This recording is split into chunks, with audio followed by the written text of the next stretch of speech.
Amerika Ukraynanın maliyyələşdirməsini dayandırdı.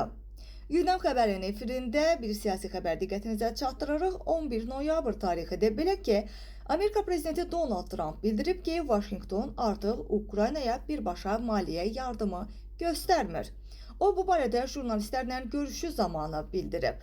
Trump'ın sözlərinə görə Amerika Ukraynaya yardımın əsas hissəsini indi NATO kanalları vasitəsilə həyata keçirir və bu prosesdə artıq ödənişlərin böyük qismi Alyans tərəfindən qarşılanır.